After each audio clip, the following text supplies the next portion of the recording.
Good afternoon बच्चों। तो start करें।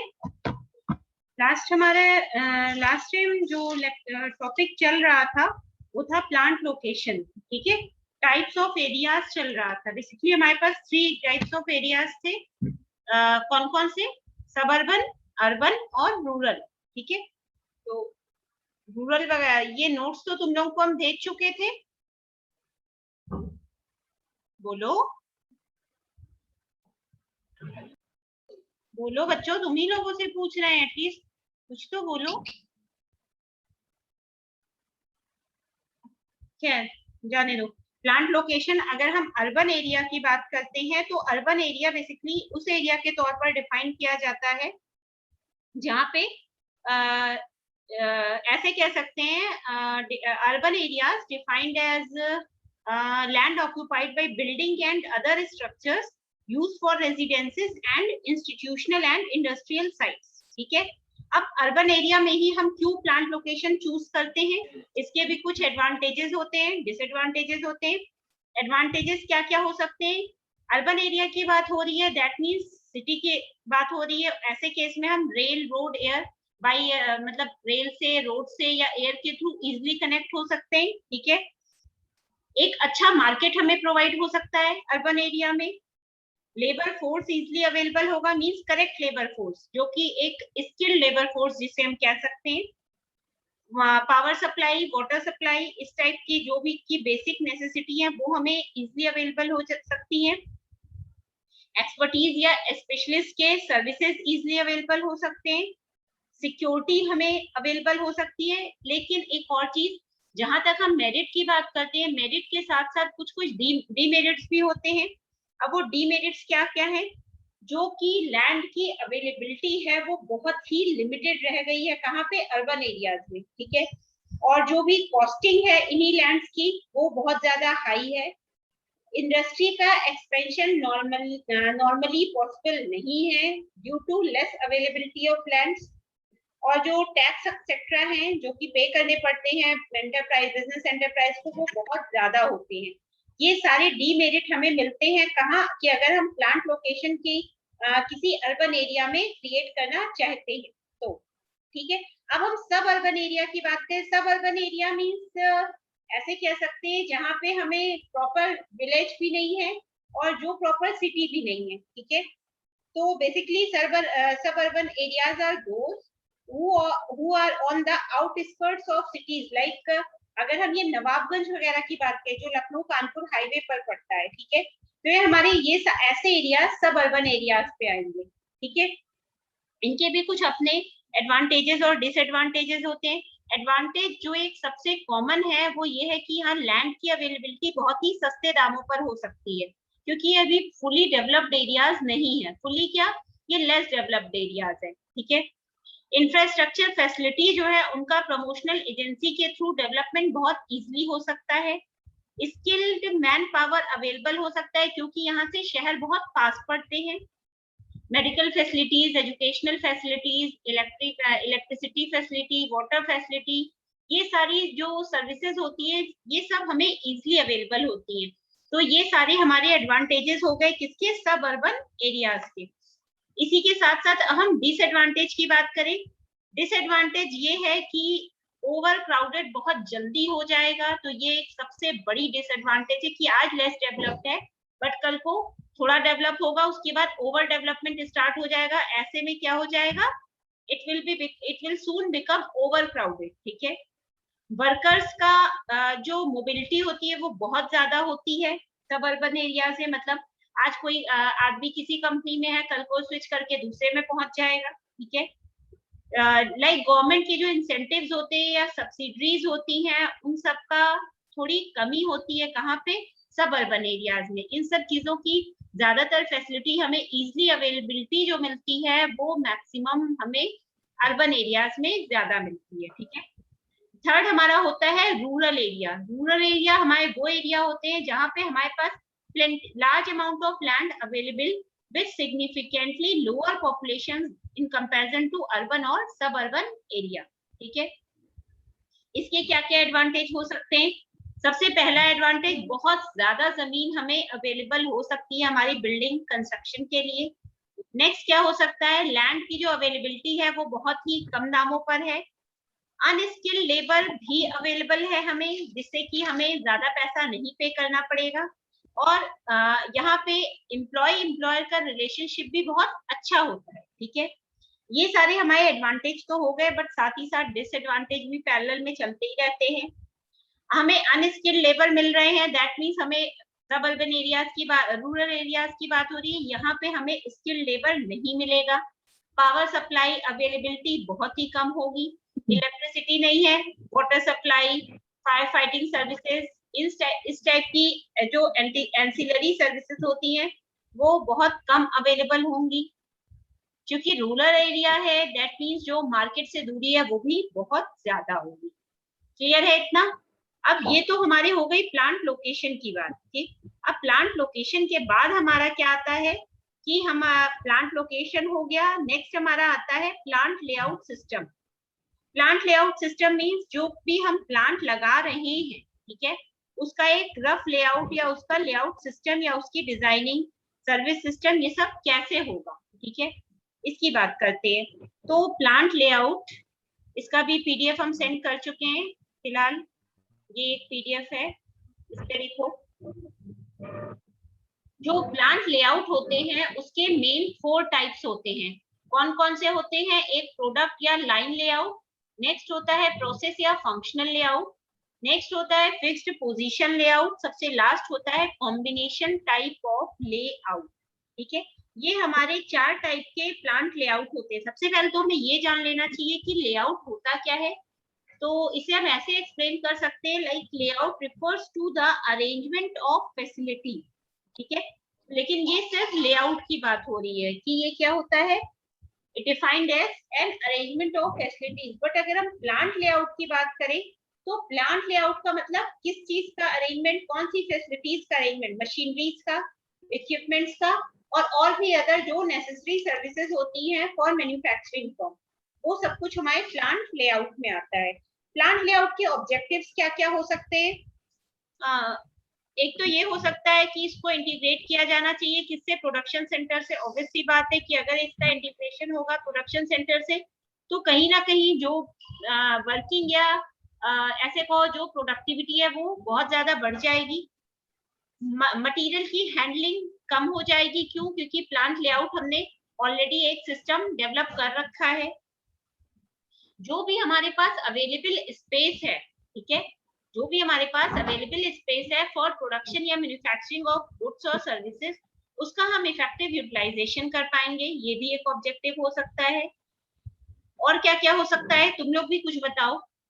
प्लांट लेआउट को मतलब प्लांट लेआउट करने का या प्लांट लेआउट बनाने का क्या ऑब्जेक्टिव हो सकता है, तुम लोगों को क्या लगता है? मैम रिसोर्स को मैम अच्छे से यूटिलाइज हो मैम, कॉस्ट कम आए मैम हाँ, प्रोडक्ट की, और मैम जो प्रॉफिट हो वो ज्यादा हो।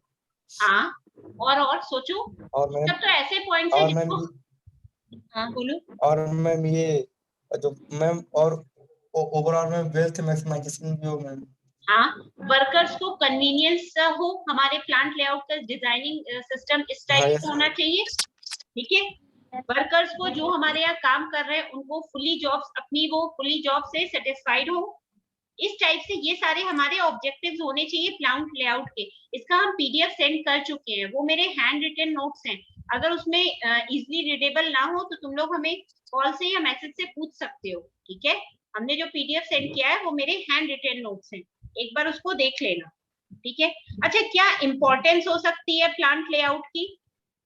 सबसे पहली इंपॉर्टेंस ये हो सकती है कि जो भी हमारे पास अवेलेबल एरिया है उसका हम इफेक्टिव यूज कर सकते हैं। ठीक है, क्योंकि हमने तो ऑलरेडी एक प्लांट सेटअप कर ही रखा है। और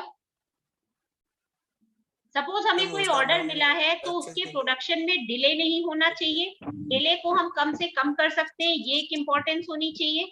जो हमारा मैन्युफैक्चर्ड प्रोडक्ट है उसकी जो क्वालिटी है वो कंट्रोल होनी चाहिए, मतलब क्वालिटी कंट्रोल में इम्प्रूवमेंट होना चाहिए। ठीक है, इक्विपमेंट में जो हमारा इन्वेस्टमेंट है वो मिनिमम होना चाहिए, तभी तो हमारा एक हम कम से कम कॉस्ट में इफेक्टिव प्लांट लेआउट एक सेटअप कर पाएंगे। और क्या होना चाहिए, जो प्रोडक्शन पे कंट्रोल हो वो बेटर होना चाहिए, जो सुपरवाइजर हो, मतलब जो सुपरवाइजिंग का काम कर रहा हो उसका काम बेटर सुपरविजन का होना चाहिए, ठीक है। और अननेसेसरी जो कॉस्टली चेंजेस होने कोई एज अ मैन्युफैक्चरर अगर हम कुछ करना चाहते हैं तो इस टाइप के अननेसेसरी कॉस्टली एक्सपेंसेस को रिमूव करना चाहिए, या कोशिश करनी चाहिए कि कम से कम इस टाइप के एक्सपेंसेस हो, ठीक है। ये हमारी हो गई इम्पोर्टेंस। अब ये तुम लोग बताओ कि क्या क्या फैक्टर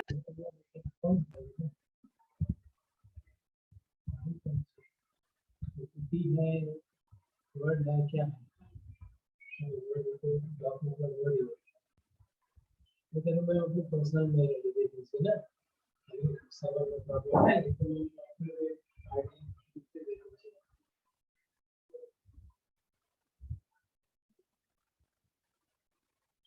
अच्छा, शायद नेटवर्क इशू था, इस वजह से क्लास डिस्कनेक्ट हो गई थी।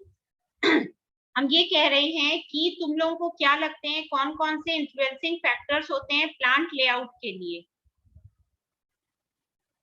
बोलो बच्चों, थोड़ा तो रिस्पॉन्स दिया करो at least. Ma'am active labour ma'am, ma'am active हम बता लेबर रहे हैं। मैम, कभी जो लेबर मिनट्स हो जाता है। रुको, हम ही बताते हैं क्योंकि सब इसमें मैम पार्टिसिपेट नहीं कर रहे मेरा हैं, भी क्लास नेट चला गया इंटरेक्टिव नहीं हो पा रही है, इसलिए हम ही बता रहे हैं क्या क्या होना चाहिए। जो मैन्युफैक्चरिंग प्रोसेस हो वो बहुत ही इजी होनी चाहिए, सिंपल होनी चाहिए, जिससे कि जो भी ऑपरेटिंग लेवल काम कर रहा है वो उसके लिए वो उसको वो इजीली हैंडल कर सके, ठीक है। वॉल्यूम ऑफ प्रोडक्शन, अगर आप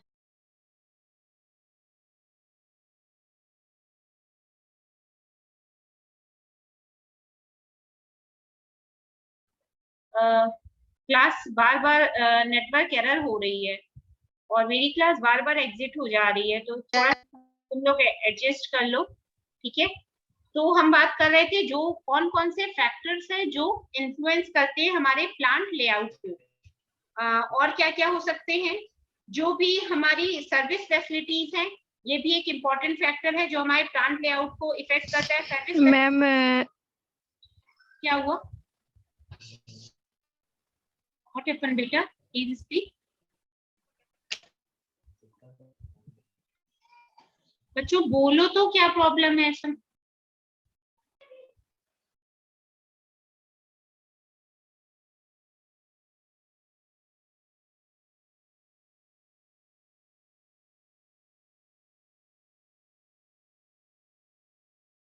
वहां से डाउनलोड कर लेते हैं सिस्टम में डाउनलोड कर लो।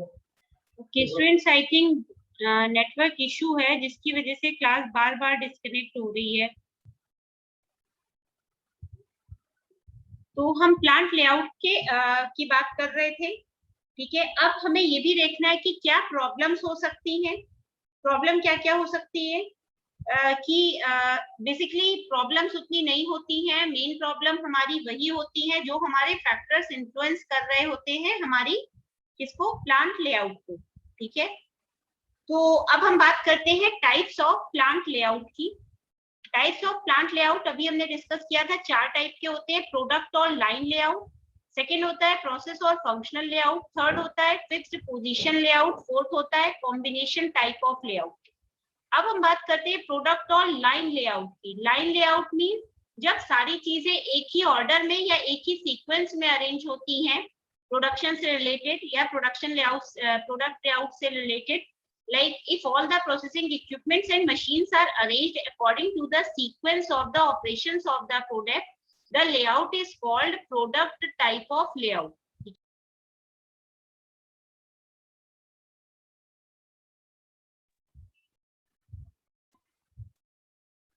तो जो भी चीजें जिस सीक्वेंसिंग में ऑपरेशंस में जरूरत होती है प्रोडक्ट की, उसी के अकॉर्डिंग इक्विपमेंट या मशीनरीज को अरेंज किया जाता है, ये हमारा प्रोडक्ट या लाइन। मैम आपकी आधी आवाज आ रही है, आधी नहीं आ रही। बेटा थोड़ा नेटवर्क का इशू है, सिर्फ आज के लिए एडजस्ट कर लो, रोज तो ऐसा नहीं होता है, इवन अभी पिछली क्लास में प्रॉब्लम नहीं थी। या अभी? मैम आवाज एकदम नहीं आ रही है ना, रुक रुक जा रही है एकदम। हाँ तो बेटा नेटवर्क का इशू है। अभी आ रही है? Yes ma'am. ओके, तो अब अभी स्टार्ट करते हैं। तो इस टाइप के लेआउट में हमें क्या होता है कि केवल सिर्फ और सिर्फ एक प्रोडक्ट के एक ही टाइप को हम प्रोड्यूस कर सकते हैं इन दैट ऑपरेटिंग एरिया। क्यों? क्योंकि हमारा ये प्रोडक्ट या लाइन लेआउट चल रहा है, इसमें एक ही तरीके के बहुत सारे लगे। सपोज कि जैसे हमें कोई एक प्रोडक्ट जनरेट करना है या प्रोड्यूस करना है, तो उसके हम n number of units produce कर सकते हैं, बट डिफरेंट टाइप का प्रोडक्ट हम जनरेट नहीं कर सकते हैं। लिखा भी हुआ है, in this type of layout only one product of one type of products is produced in an operating area and this product must be standardized and produced in large quantities in order to justify the product layout। जैसा कि नाम से ही पता चल रहा है कि ये प्रोडक्ट लेआउट है, इसलिए हम सिर्फ इसमें एक ही तरीके के प्रोडक्ट का मैन्युफैक्चर कर सकते हैं। क्या प्रोसेस होता है? जैसा कि तुम लोग देख पा रहे हो, the raw material is supplied at the end of the line and goes from one operation to the next quite rapidly with a minimum work in process, storage and material handling। ये जो figure है ये हमारा यही show कर रहा है कि रॉ मटेरियल हमारा यहाँ पे जा रहा है, फिर ये फर्स्ट, सेकंड, थर्ड, फोर्थ, इस तरीके से करीब 8 स्टेजेस है जिसको प्रोसेस करता हुआ ये हमारा फिनिश गुड्स जनरेट हो गया। ठीक है, अब ये जो हमारा प्रोडक्ट लेआउट होता है, इसमें क्या क्या एडवांटेजेस हो सकती हैं? क्योंकि एक ही प्रोडक्ट की बहुत सारे हम यूनिट्स तैयार कर ले रहे हैं एक साथ, तो इससे जो हमारी मटेरियल हैंडलिंग कॉस्ट होगी वो कम होगी। ठीक है, मटेरियल हैंडलिंग कॉस्ट मीन हमें एक ही टाइप के प्रोडक्ट के लिए जो स्टैंडर्डाइज्ड प्रोडक्शन हो रहा है उसके लिए हमें बहुत ज्यादा बार मटेरियल को हैंडल करके नहीं रखना पड़ेगा, कम कॉस्ट हमें पे करनी पड़ेगी। ठीक है, और क्या है, एक ही टाइप के प्रोडक्ट का जनरेशन लॉट्स में हो रहा है या प्रोड्यूस हो रहे हैं, तो जो वर्क इन प्रोसेस है वो कम वक्त में हो जाएगा। ठीक है, मतलब जो वर्क इन प्रोग्रेस की स्टेज है वहां पे कम टाइम के लिए प्रोडक्शन सिस्टम को रुकना पड़ेगा।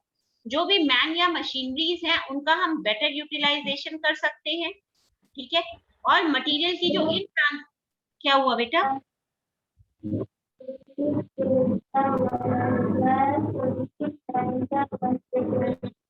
बेटा आवाज आपकी क्लियर नहीं है, वॉइस बिल्कुल भी क्लियर नहीं है।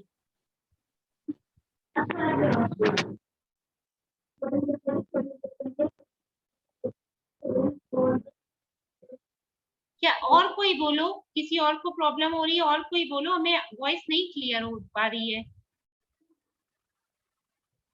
क्या मेरी आवाज? मैम उसका स्पीकर ऑन करके कहीं चला गया मैम, बैकग्राउंड वॉइस आ रही है। वही चीज है, आज वैसे ही नेटवर्क की वजह से बहुत प्रॉब्लम हो रही है।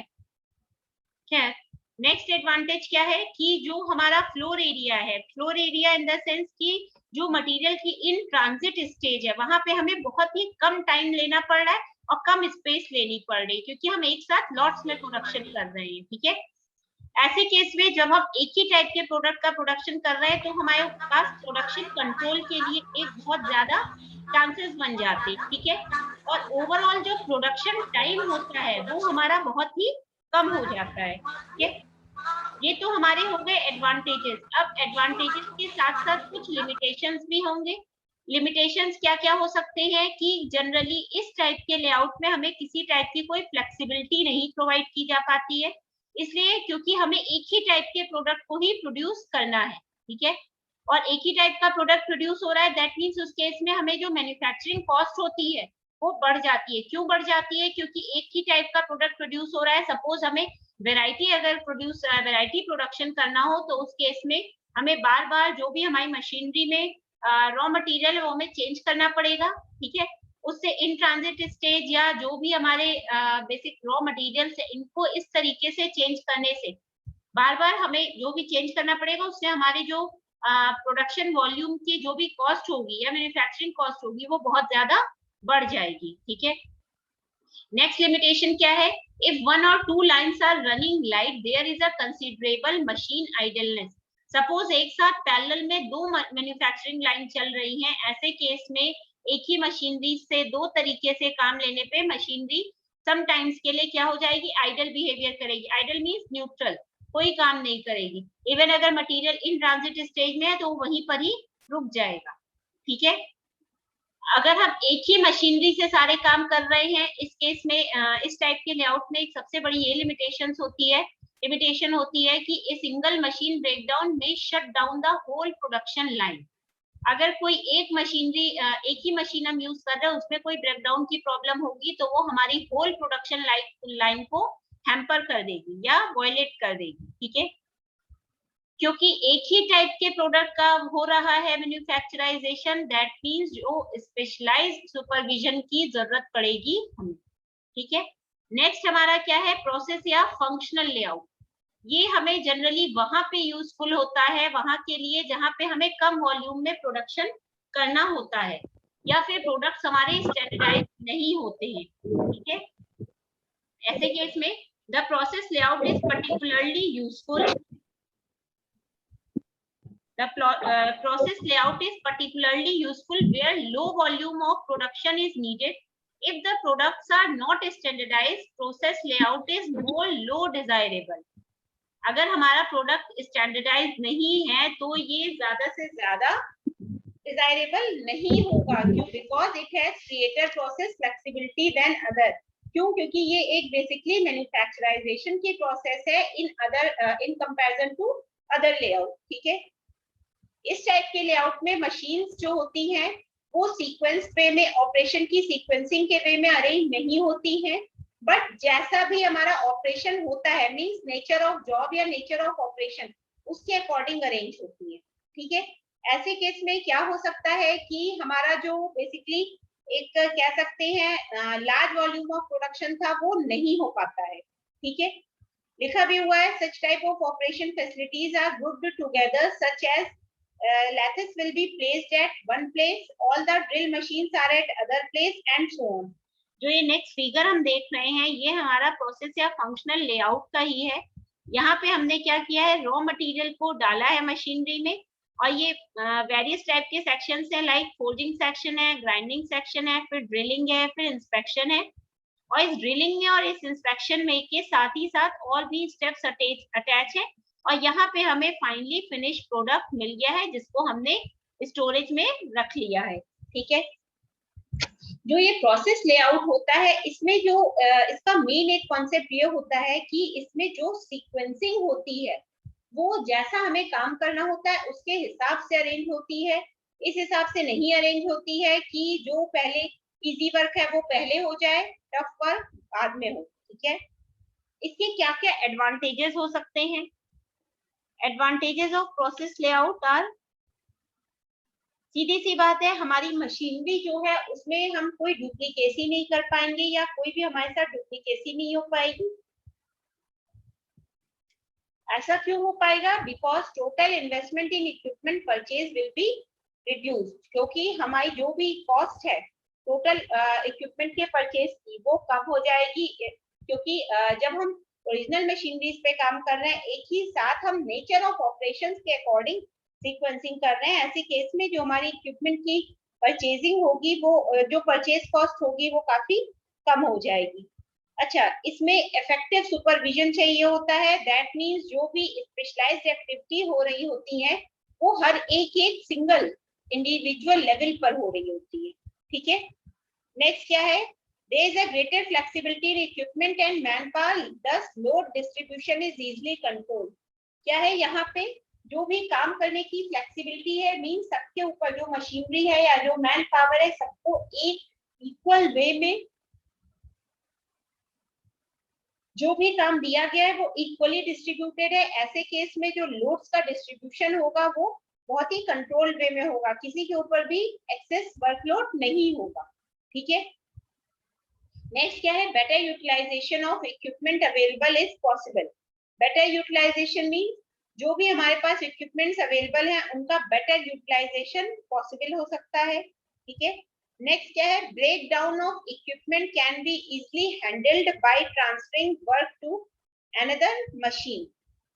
किसी भी एक काम से दूसरे एक मशीनरी से दूसरे मशीनरी पे काम ट्रांसफर करने पर क्या होता है, हमारी जो बेसिकली प्रोडक्टिविटी होती है वो कहीं ना कहीं डिक्रीज हो जाती है, लो हो जाती है। ठीक है, बट इस टाइप के प्रोसेस लेआउट पे इस टाइप की कोई भी प्रॉब्लम नहीं है। किसी भी इक्विपमेंट के ब्रेकडाउन को बहुत ही इजी वे में हैंडल किया जा सकता है। लिमिटेशंस क्या क्या है? जो there are long material flow lines and hence the expensive handling is required. क्योंकि ट्रांसफर करते हुए काम हो रहा है, दैट मीन्स जो मटेरियल फ्लो की लाइन है वो बहुत ज्यादा लंबी है। ऐसे केस में जो मटेरियल की हैंडलिंग होगी वो ऑटोमेटिकली बहुत एक्सपेंसिव हो जाएगी। ठीक है।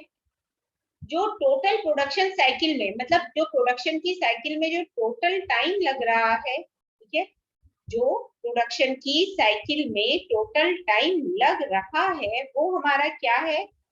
वो ज्यादा है किससे? जो कि हमें एक एक स्टेप पे जो वेट करना पड़ रहा है या डिस्टेंस का मेजरमेंट करना पड़ रहा है, मींस कितना काम हुआ, कितना भी पेंडिंग में, इस टाइप के मेजरमेंट से हमारा जो टाइम है वो बहुत ज्यादा वेस्ट हो रहा है। ठीक है।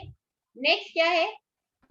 Since more work is in queue and waiting for further operation, hence bottlenecks occur. इसके साथ एक ये भी प्रॉब्लम है इस टाइप के लेआउट में, वो ये कि सारे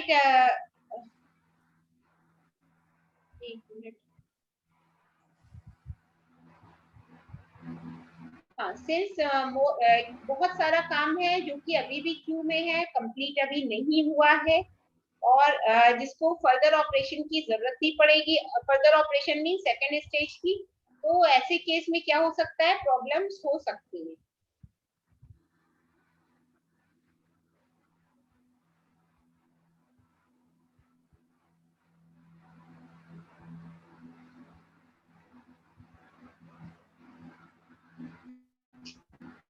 नेक्स्ट क्या है?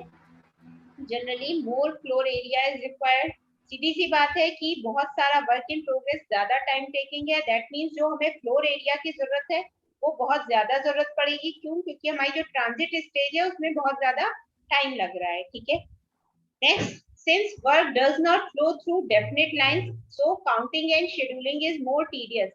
यहाँ पे ऊपर ही हमने पढ़ा था कि जो ये इस टाइप का लेआउट है, यहाँ पे सीक्वेंसिंग के अकॉर्डिंग अरेंज नहीं है। यहाँ जिस टाइप का नेचर ऑफ ऑपरेशन है उसके अकॉर्डिंग अरेंज है। तो ऐसे केस में क्या होगा? जो भी वर्क फ्लो है वो प्रॉपर टाइमिंग या प्रॉपर डेफिनेट लाइन से नहीं हो रहा है, इसलिए जो भी काउंटिंग या शेड्यूलिंग है वो बहुत ज्यादा एक टफ टास्क हो जाएगा। ठीक है।